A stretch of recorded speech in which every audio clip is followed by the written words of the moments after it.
જય જોહાર।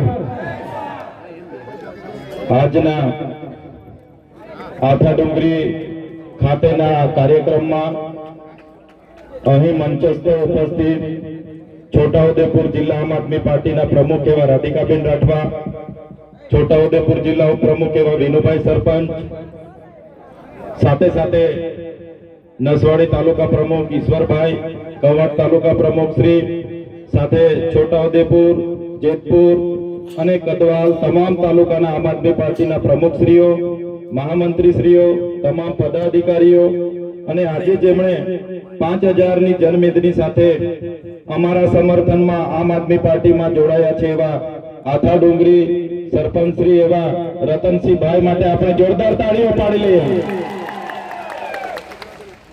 સાથે સાથે ઘણા વર્ષોથી રાજનીતિમાં છે, જેઓ 3 વખત વિધાનસભા પણ લડ્યા છે અને પૂર્વ સરપંચ ડુંગરીના આપણા ભંગ્યાભાઈ રાઠવા પણ 3000 કાર્યકરો સાથે આપણી સાથે જોડાયા છે। જોરદાર તાળીઓથી વધાવી લે।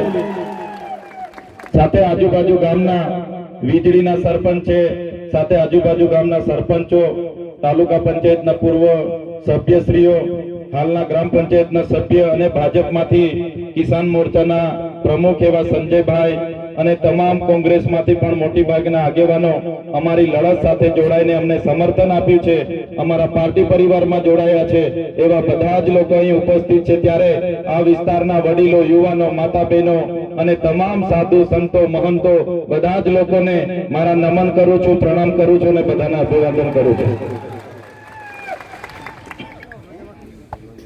હું અહીંયા આવ્યો અને બાજુનું ગામ, થોડા દૂર ગામ વીજળી ગામે અમે હતા અને નસવાડી તાલુકાના, કવાંટ તાલુકાના 8-10 આગેવાનો મને મળ્યા અને 8-10 આગેવાનોએ કીધું, સાહેબ અમારા 28 ગામ હાઇડ્રો પ્રોજેક્ટમાં આ લોકોએ બારોબાર સંપાદિત કરી દીધા છે અને હાઇડ્રો પ્રોજેક્ટ આવવાનો છે।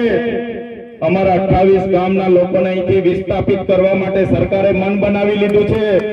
કલેક્ટર, એસપી, એમના પ્રાયોજના વહીવટદાર